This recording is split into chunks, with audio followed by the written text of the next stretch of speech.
2026వ సంవత్సరంలో తొలి ఏకాదశి ఎప్పుడు, ఆ రోజున ఎలాంటి నియమాలు, పూజా విధానాలను పాటిస్తూ లక్ష్మీనారాయణులకు పూజ చేయాలి అనే విషయాలను ఈ వీడియోలో తెలుసుకుందాం. ఆషాఢమాస శుక్ల పక్షంలో వచ్చే ఈ ఏకాదశి తిథి జూలై 24 శుక్రవారం ఉదయం 9:12 గంటలకు ప్రారంభమై జూలై 25 శనివారం ఉదయం 11:34 గంటలకు ముగుస్తుంది. సూర్యోదయ తిథి ఆధారంగా జూలై 25న శనివారం రోజున తొలి ఏకాదశి పండుగను జరుపుకుంటాము.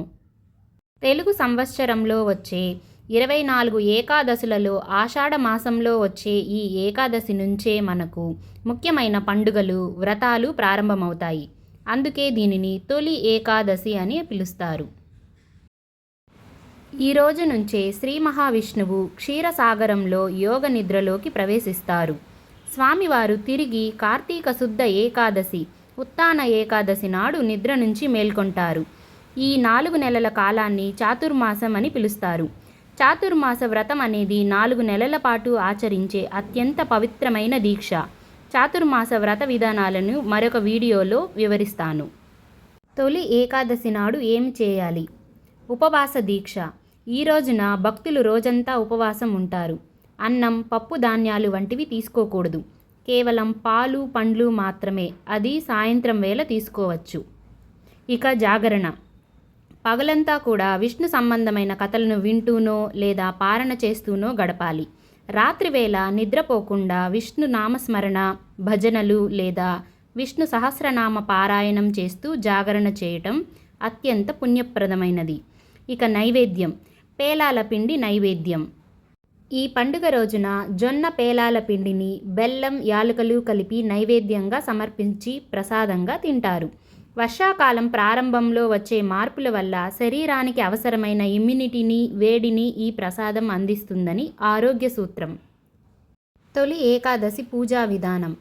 తెల్లవారుజామునే లేచి ఇల్లు శుభ్రం చేసుకొని తలస్నానం చేసుకోవాలి. పూజా మందిరంలో పీఠం పైన శ్రీ మహావిష్ణువు లేదా లక్ష్మీనారాయణుల పటాన్ని ఉంచి గంధం, కుంకుమ బొట్లు, పూలతో అలంకరించుకోవాలి. నెయ్యి దీపం వెలిగించాలి.